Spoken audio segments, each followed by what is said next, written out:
High court para 90 શબ્દ ઝડપ start. અરજદારની અરજી અનુસંધાને અરજદારે કોર્ટ રૂબરૂ આ 11ની સોગંદ પરની જુબાની આપેલ છે, જેમાં અરજદારે આ કામના અરજદારો ગુજરનાર કાળુભાઈ જીતાભાઈ પટેલના કાયદેસરના વારસદારો છે. અરજદારો પૈકી અરજદાર નંબર 1 અરજદારના પત્ની અને અરજદાર નંબર 2 થી 8ના પિતા થતા હતા. વધુમાં આ અરજદારો ગુજરનાર કાળુભાઈ જીતાભાઈ પટેલ ભારત સંચાર નિગમ લિમિટેડના આરએમના કાયમી કર્મચારી તરીકે ફરજ બજાવતા હોવાથી અને બીએસએનએલ કોસાડી, તાલુકો માંગરોળ, જિલ્લો સુરેન્દ્રનગર ખાતે વસવાટ કરતા હોવાનું જણાવી અરજદારો પોતાની અરજીમાં આ ગુજરનાર કાળુભાઈ જીતાભાઈ પટેલ તારીખ 24/4/2011ના રોજ દેવગઢ બારિયા, જિલ્લો દાહોદ ખાતે અવસાન પામેલ હોય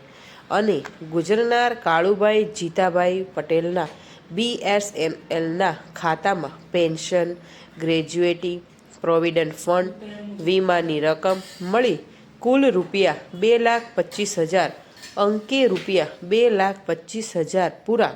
તથા મળવાપાત્ર અન્ય લાભો મેળવવા માટે હાલની આ અરજી કરેલ હોવાનું જણાવી અરજદારો ગુજરનાર કાળુભાઈ જીતાભાઈ પટેલના કાયદેસરના વારસદારો હોય અને બીએસએનએલ પાસે આ લાભો માંગતા તેઓએ વારસાઈ સર્ટિફિકેટની માંગણી કરેલી હોય, જેથી હાલની આ અરજી દાખલ કરવાની જરૂર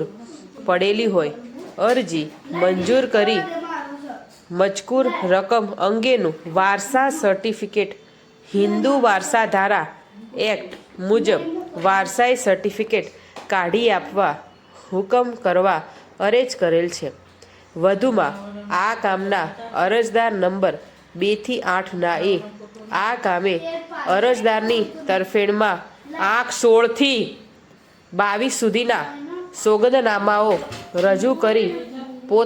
પોતાનો હક હિસ્સો જતા કરતા હોવાનું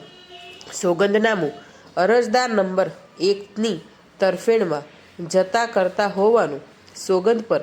જાહેર કરેલ હોય છે અને અરજદાર નંબર 1ના નામનું વારસાઈ સર્ટિફિકેટ ઇસ્યુ કરવામાં આવે તો વાંધો, તકરાર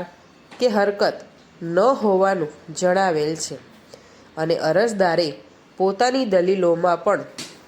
અરજદાર નંબર 1ની તરફેણમાં વારસાઈ પ્રમાણપત્ર ઇસ્યુ કરવા જણાવેલ છે. આમ અરજદાર તરફે થયેલ દસ્તાવેજી પુરાવાઓ તથા સોગંદ પરની જુબાની, શાહેદની જુબાની તે તમામ હકીકતો ધ્યાને લેતા અરજદારના પતિ ગુજરનાર કાળુભાઈ જીતાભાઈ પટેલ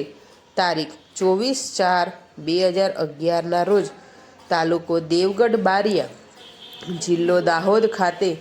અવસાન પામેલ છે. ગુજરનારના વારસદાર તરીકે હાલના અરજદારો સિવાય કોઈ બીજા વારસદારોએ અરજી કરેલ ન હોવાનું જણાવેલ છે. તેમજ